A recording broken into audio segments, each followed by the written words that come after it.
Welcome to the Elijah Winfrey Show. Each week, Elijah gets you caught up on his work in the community, talks with guests about issues and causes that are important to them, while also answering your email questions. So sit back, relax, and enjoy the show. Here's your host, Elijah Winfrey. Hello, folks, and welcome to the Elijah Winfrey Show. I'm indeed your host, Elijah Winfrey, and we have a great show lined up for you today. Our first guest of the summer is here, and I can't wait to catch up with her. She's a really good friend of mine. She does terrific work in the autism community, and I know she's going to have plenty to talk about. So I'm excited and I'm anxious about that, as I'm sure you are too. Before we get to our guests, let me get you caught up on my past week. It was somewhat busy. I started teaching golf lessons, and that's always fun to interact with the kiddos and to teach them about the game of golf. You know, golf is fickle. You know, some days are great, some days are not so much, but it teaches you a lot about yourself. And I enjoyed giving back and giving these lessons. It continues to help me as a person as well. We have finalized the 4 charity matches that I'm going to be playing in this summer that will kick off later this month. I'm excited. Now, I have to get my game in some type of shape, which I will be doing today after the show. I'm going to work out and then head to the golf course to really work on my game and see what I have for these these competitors. But it's exciting. We're going to raise funds to help low-income families. We're going to purchase, our goal is to purchase 100 backpacks. That's something that is near and dear to our hearts. We also want to purchase gift cards, grocery gift cards for families as well. And one of the ways that you can participate in this is to go to teamwinfrey.org and donate. No amount is too big or too small. We encourage you to give whatever you can, and we distribute that money into the community right away. You know, we try not to hang on to it.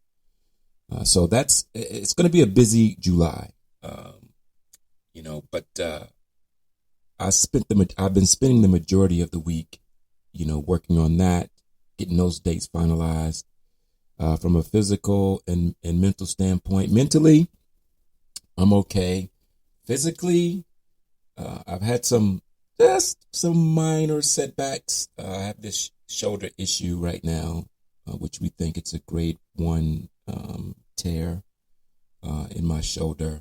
Nothing that some ice and heat stem, you know, won't fix. So it doesn't bother me in my, you know, working out from day to day and doing things. You know, I'm able to rest it. But, you know, I was a little nervous at first because I didn't know what was happening. I had got a massage, and after the massage, I really started to experience some pain. And yesterday I went to get adjusted at the chiropractor, and it seems like I am on the road to recovery.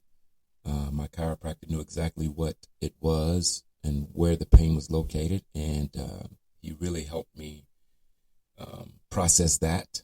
And the adjustment, I feel, is a step in the right direction. So I'm on the mend, you know, still able to work out. Family's doing really good. You know, this has been the first full week of no school for my kiddo. And, you know, I have finished up being a paraprofessional. And I get asked all the time, you know, am I going to come back? Am I going to give it another try? I haven't really thought about it. You know, I'm still taking some time to process the year. And like I said before on previous shows, it's been productive. It's been eye-opening. It was fun. I learned a lot about the school system. I learned a lot about the teachers and other paraprofessionals, a lot about the students. So I'm just going to take some time and really recap the year. And hopefully, if not next week, definitely sometime this month, I'll know whether or not I'm going to give it another shot. So, that's been basically it, other than getting things together for these charity matches and focusing on the Team Winfrey work that, we're trying to do in the community. It's been relatively productive, not in a busy way, but things will ramp up here shortly. What are you doing this summer? I'm anxious to hear from all of you. Are you taking any trips, any fun trips? Are you advocating? Or are you just relaxing?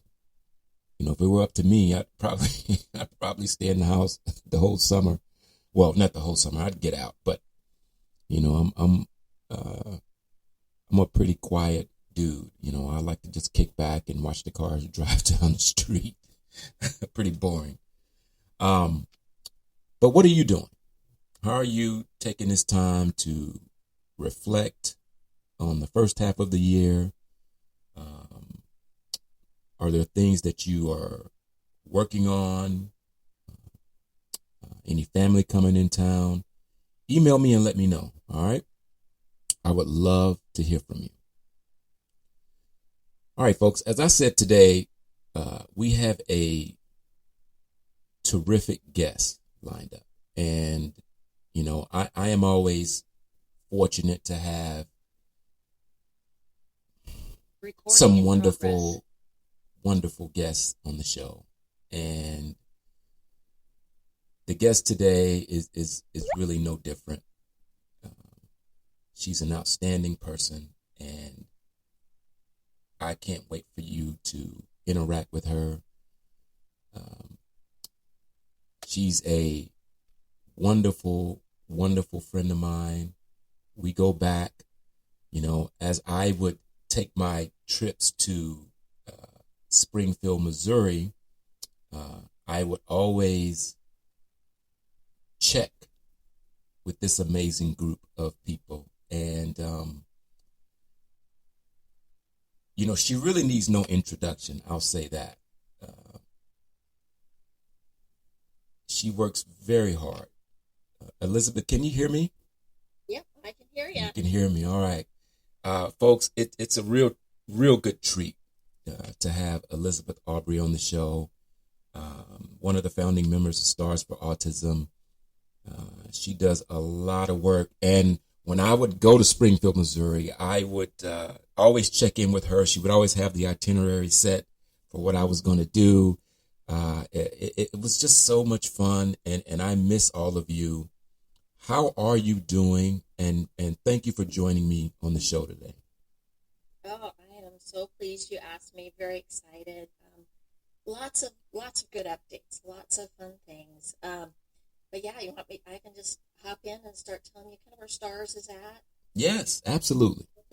I think with part of that, maybe getting your listeners just a little bit of a background. I kind of was thinking this week, Stars, where we started was, kind of a who, what, when, where. Who, that was when we started. Autism awareness was the thing, I think, and autism awareness was really captured, and then the world kind of moved on from the awareness piece. It's like, we're aware now, what do we do? So that's when Stars came in, kind of that what.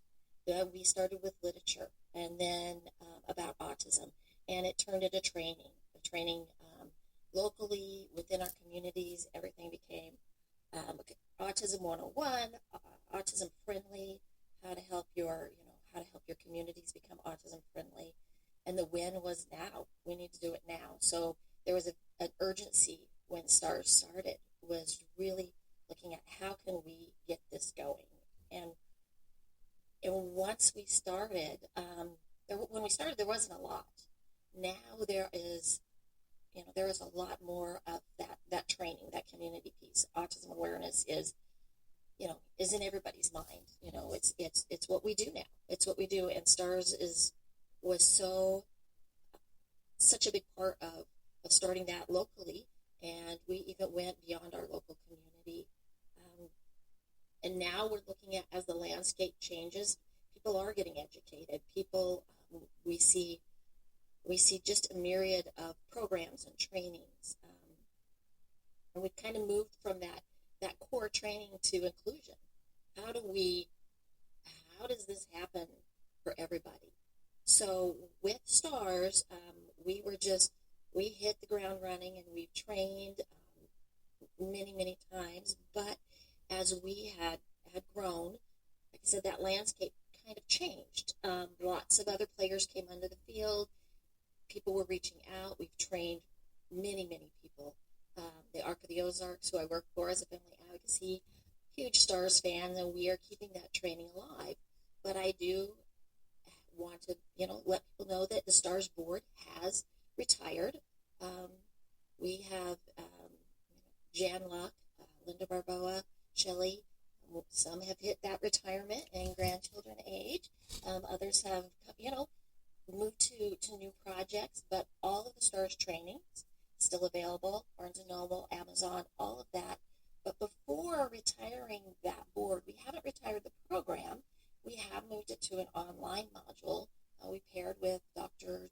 Robert Jason Grant, and that is, the Taylor Francis Group is where that online training is stored. There's a book, the manual, which it really has become a manual that, colleges can use, professionals, businesses, anybody, parents, grandparents, anybody can take this training. And the title is The Complete Guide to Becoming an Autism-Friendly Professional. Because where we want inclusion. We're at that point where trainings have been developed, awareness is there. And so now STARS is at, well, how do we do that? How do we reach more people? Because our local area, counties, cities, they're getting awards across the state, across the nation for autism friendly, and we're so proud of the work we've done and the involvement that we've had with you in that process and helping to promote STARS. That's kind of where, that's where we're at with STARS at this point.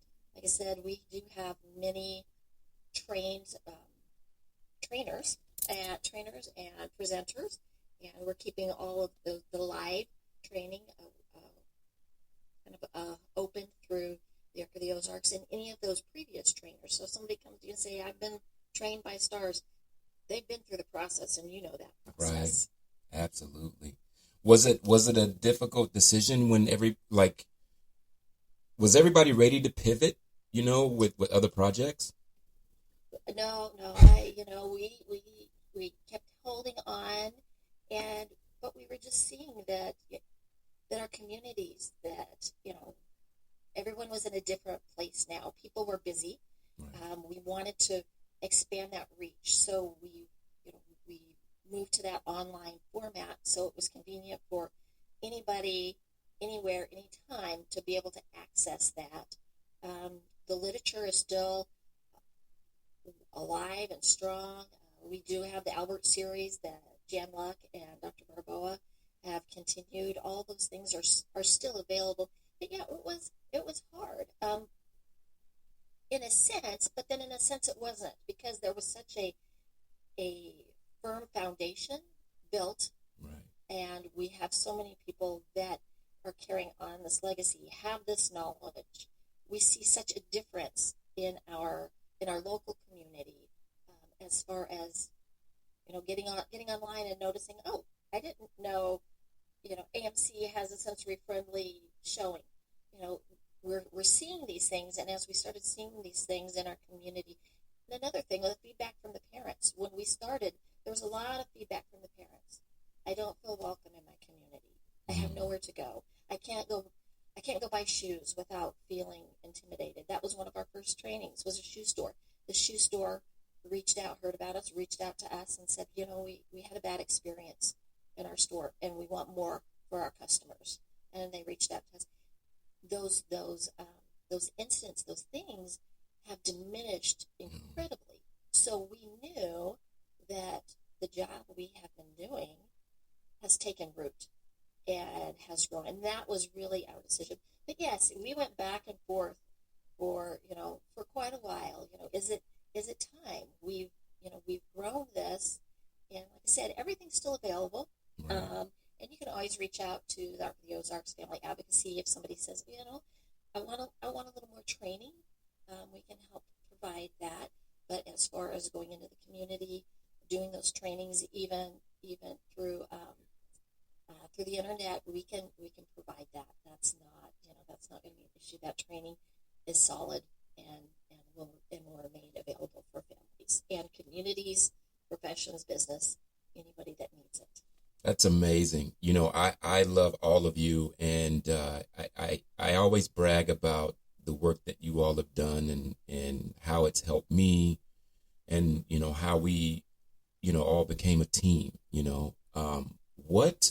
What are some of the things now that you're working on, that you're passionate about? I mean, since you all have made that decision and now you're making that transition, what are you doing now in the community, or side projects that you've been interested in for a long time that you're kind of putting in motion? Well, that's really, for me personally, where I'm at. That stars really fueled that passion. Of course, I am a parent of children with many different diagnoses, and there are the autism diagnosis in there multiple times with my family. So I will continue my work with the Arc of the Ozarks. When I started with the Arc, I said, why are families traveling to St. Louis? Why are families traveling to Columbia to get a diagnosis? What's going on here? I've been fortunate to be with the Arc as we have progressed with that thought in mind, and we'll be opening an Autism and Neurodevelopmental Center. And we're hoping the opening day is looking more like a December. We've got a lot of great things in place, and I am so happy to be along for that ride and to help develop those programs. I'm passionate about resources, as you know. Yes. When we set that itinerary, I'm like, we have this and we have this, and I want to share those resources. Something I've been very passionate about. So with that passion, I have joined a group of moms that I have known throughout my time with living and learning and loving with autism. We've grown very close over the years, and we're starting a podcast, and we would hope maybe we could be a guest with it. I would love to. We moms that are sharing, it's Navigating Adult Autism, and we have not launched yet. We're looking at this fall. We've got a landing page, navigatingadultautism.com, that has kind of a countdown where we're going to talk about those adult topics. Our youngest is 18, and the oldest is in their 30s. So as far as our loved ones, and so we're looking at a lot of wonderful experience and a lot of talk. But then I have another side project. I have gone part-time as a family advocate because I'm thinking about my future and the future of my children that would need supported employment. So I am launching this fall just a small business that's focused on caregivers and caregiver care, because I know with our relationship with you, it was so obvious because your first question was always, how are you doing? Now, what are you doing? How are you serving? How are your kids? You always ask about the kids, but you always asked about us as a person, as caregivers.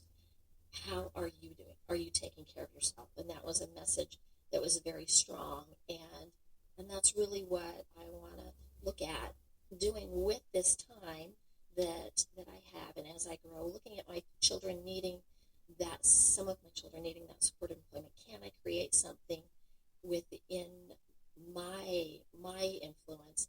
And I would hope that I could grow so that other caregivers who are unable to work or would like to team with their loved one or that person they care for to work and come into the business I am creating, or for me to help them create their own, so that they have those opportunities. Because that's being a family advocate. So many times I talk to families, and the caregivers are, one, either completely worn out, or two, they're having to leave their job or their profession because the needs are so high in their home, whether that be a caregiver, their child, adult child, or even the caregivers that are caring for an elderly parent or another family member, or even just so many times that have those instances where it's kind of a found family, Right. where we, just kind of like, you become my cousin, and you were the nephew to Linda and, Linda and Jan.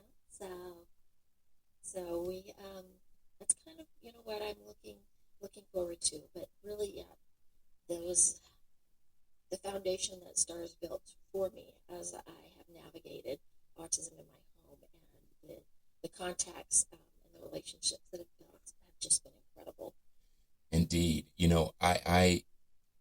I'm such a fan. And, one of the things that I do talk about quite a bit to families, or families have talked to me quite a bit about, is, what services are going to be there when my kid graduates, or when my kid gets older. Will he be able to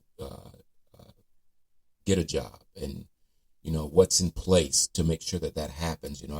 I've run into some families who are really struggling with that because they don't know what to do when things don't go as planned.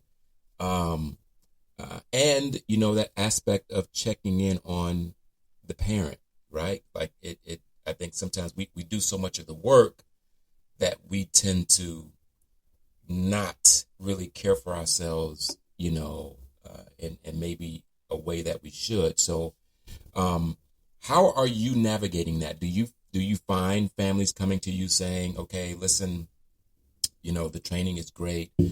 Is there anything else in place for, my kid as, they progress through high school, maybe college, now they're into, the world of getting a job in an apartment? Like, do you have those interactions? Oh, absolutely, all of the time. So that's my day job, is to field those questions. So when a family, or when a person is diagnosed with an intellectual or developmental disability, so autism is going to fall under that developmental. Sometimes a person with an autism diagnosis will also have an intellectual disability. But every state has a program that will help to navigate that system of supports. So in Missouri, it's the Department of Mental Health. So anybody in their own state can just Google department that serves developmentally disabled adults, for not being people first, but just, kind of putting it out there, putting those keywords in, Right. and it will come up. Because in some states, it's going to be the health and senior services. Here, it's the Department of Mental Health. So I can't say go to your Department of Mental Health in your state. So looking up, who provides supports for people with developmental disabilities, and then it'll bring something up. So that department in every state is charged with supporting and helping families to navigate the system of supports. What it looks like in Missouri is you contact the Department of Mental Health, and they will have an intake process, because what they want to do is look at, do you need supports? They want to serve families, and I tell families, really, they're not there to check your parenting skills. They're not there to judge you. They're there to help. So they want you to talk about those bad days, not what is the most your loved one can do, but what are their biggest struggles? Right. Because that's what's going to help qualify them for services. Because if we highlight everything they do great and positive, which we tend to do as parents, and we should, absolutely. We want them to go to college. We want them to live on their own. But when we're looking at what kind of supports to help them get to that, let's go ahead and talk about those bad days. Right. Kind of look at where they're at. And then if they qualify, they're assigned a support coordinator or a caseworker, whatever it's called in your city, and that person, or your state, and that person will help you navigate and understand employment supports, to help you navigate through the education system. They will help you know what programs are available to get your child. So if a child is in high school and we're looking at what are we doing afterwards, are we going to look at employment? Does it need to be supported employment? Do they just need help getting a job and practicing interviews? Are they going to need a supported living? Are they going to need a one-on-one 24/7, or do they just need somebody to check in once in a while? Right. So those kind of things are all going to run through that person that can help you. They will help you write a plan. So it's really a process that's available, but it's so important to develop these communities that families can, that someone with an autism diagnosis can navigate without those supports, because often there are wait lists. Right. So I really encourage families not to wait and see, are they really going to need them, or wait till there's a crisis situation. Go ahead and start learning and put those things in place with the idea that natural supports and community supports are going to be enough. But if they're not, you've got things in place, or you've got things in place to help get to that point, because it's a progression. Even Temple Grandin, she drives, but she talks about how she drove to the end of the road to the mailbox for years and years, and I think was maybe 30s before she actually drove a car. But now she's does that completely independently. And so sometimes with an autism diagnosis, we can get to a lot of those independent skills, but maybe it takes a little more practice and a little more support to get there. Right. No, I agree. We have Elizabeth Obrey on the show. Just a few more minutes here with you. I saw recently that Dr. Barboa had a playground named in her honor with her husband. And when I saw that, I was full of tears. I know how much it meant to her and all of you. Could you share a little bit about that? Were you there for the day? Like, what was that like? Dr. Barboa, she is so humble. Yes, she is. So humble that, she says, this is us. This is a journey. This is everybody in the community, all the people in Battlefield. It was amazing, because that was really one of those starting points of STARS, was going through the city of Battlefield. That was her home community. She was alderman, and they came to her and started talking, and that's really the birthplace of STARS, was the city of Battlefield and that playground. And to see that really come full circle and really come to the point of, we're looking at Linda and Jan retiring, it was the perfect closure. So that's kind of the personal piece. That it was a closure. We started with some goals, and that was kind of that final piece, that saying we did it. So that playground was set to be an inclusive playground. The city worked many years on the funding for it, putting all the pieces to make sure it was done right. A very great model of how a city can come together and do that. For that to, it was a closure in a positive way. It just really pulled everything together. It was a very emotional time for everyone. As Linda had lost her husband during these many years, and for the city to bring him into that and acknowledge that piece was of what his support of STARS and Dr. Barboa.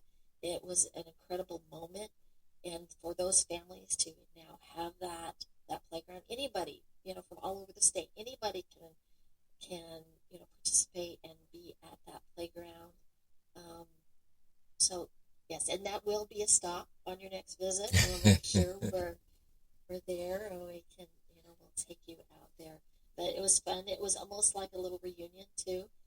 People that had joined in the beginning and were part of that initial process, to those who were just new to the scene of autism training and bringing that together. It was wonderful to see all those people that we've journeyed with throughout the years. So it was a great experience. Absolutely. And yes, I do plan on visiting again. I was thinking next year, like I'm definitely putting a lot of thought into that, because I do miss all of you.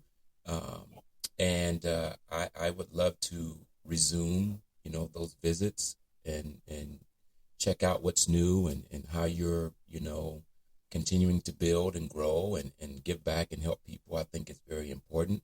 Before I let you go, how are you personally? How are things going? And is there anything you want to share with the listeners about anything that you've been working on? Well, this has been, the last 3 years have been a very interesting time for us. So Nathan, Nathan. Yes. Started having, his autism is significant, very limited verbally, and he started having seizures. So we have started the process of a seizure dog. We had hoped that medication would take care of the seizures. And what is so notable about that is how the community has pulled together. We have already almost met our fundraising goals in just a couple of months. That's beautiful.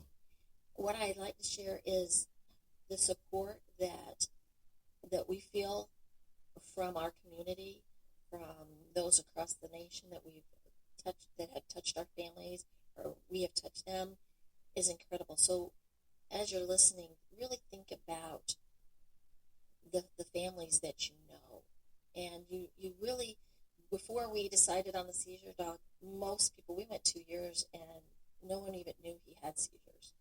That was a very personal and private journey for us.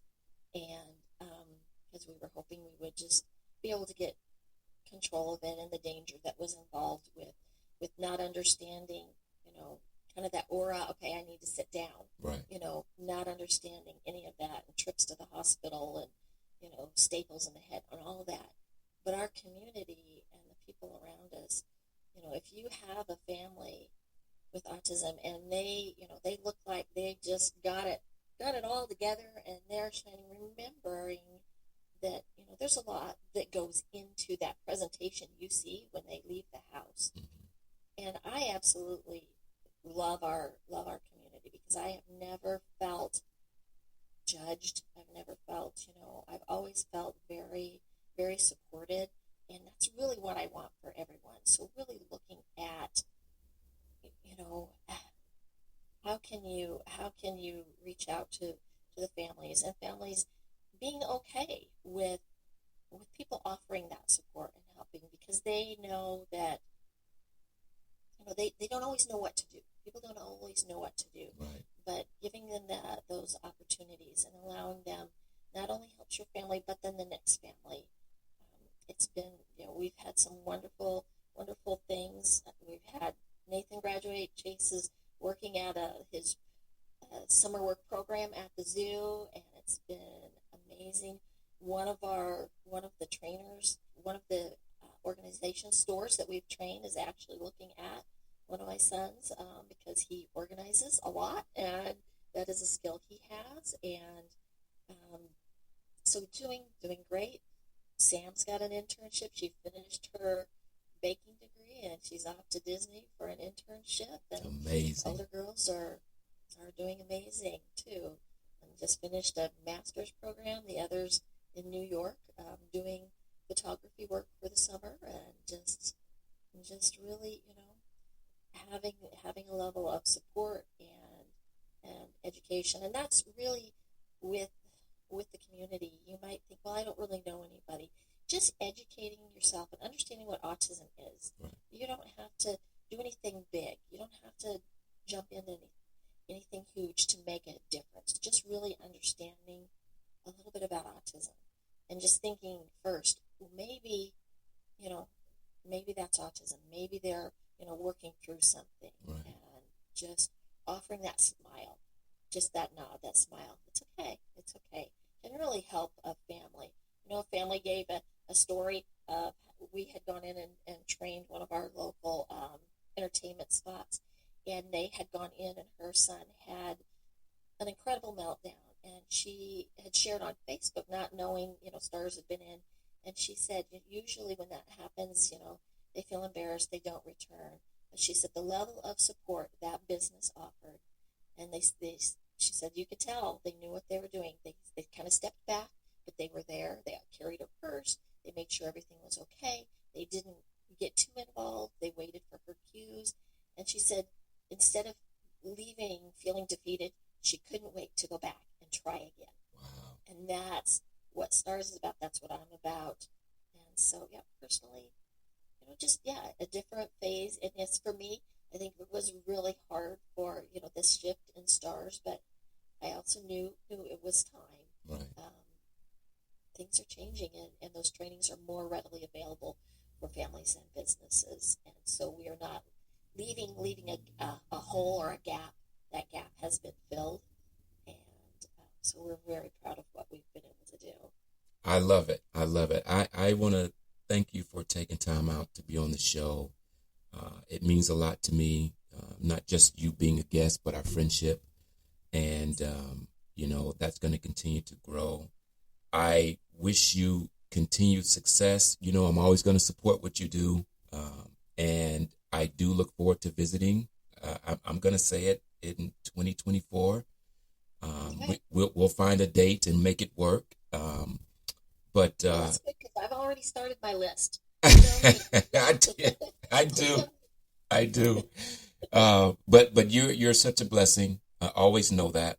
I have so much love and admiration for the work that you do, and it inspires me to keep doing the work that I'm doing. So thank you. So thank you for your friendship.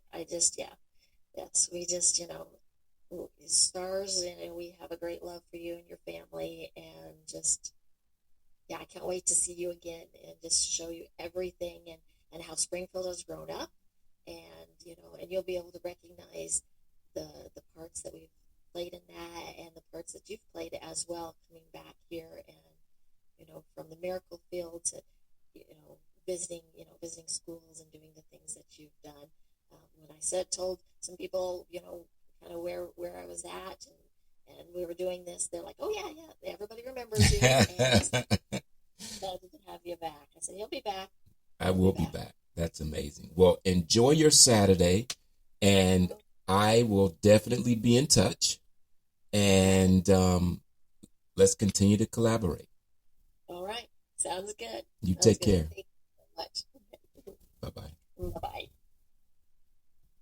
Recording stop. That was the great and wonderful Elizabeth Obrey. Oh, my goodness. We could have gone on and on and on. And, folks, you've heard it here first. We are definitely going to plan on being in Springfield, Missouri in 2024. That is the goal. I just absolutely love the work that they do. I really do. And I'm not critiquing or criticizing any other organization. Okay, so just when I say this, but the care that goes into what they do and being around it, it's infectious. And Elizabeth has those itineraries ready. When I get off that plane and I get checked into the hotel, it's like, okay, we got you at this radio station. We got you at this school. We got you at this park. We want you to meet this person. We want you to meet the mayor. Like it is all filled with love. And I'm a better person for it.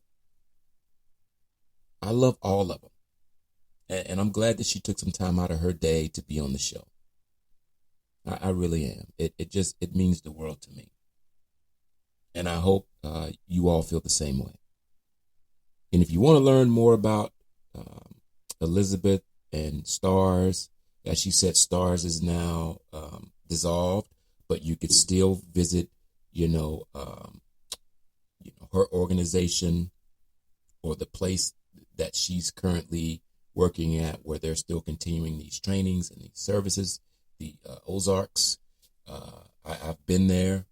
There's some wonderful people there. So please check it out. Get online, Google search. They do a terrific job at putting people in positions to succeed. They really do. All right, folks. This is the back end of the show. We're gonna wind down here. No questions this week because of our amazing guest, Elizabeth Obrey. But we will pick back up with questions next week. But be on the lookout for more guests. Like, this is what it's all about. This is what it's all about. Getting this information to you. These are some of the fabulous people I've run into throughout my life as an advocate. And when I didn't always know, I would ask. And you create these friendships and these conversations. I will forever be indebted to Elizabeth, Linda, Brenda, Jan, and Shelley for their work and how it's made me a better advocate. Get out in your communities and check in on your family and friends. Put a smile on someone's face. It doesn't take a lot of energy to do that at all. Thank you for listening to the Elijah Winfrey Show. Please be sure to download this show wherever you download your favorite podcast. Till next week, take care. God bless. Bye-bye.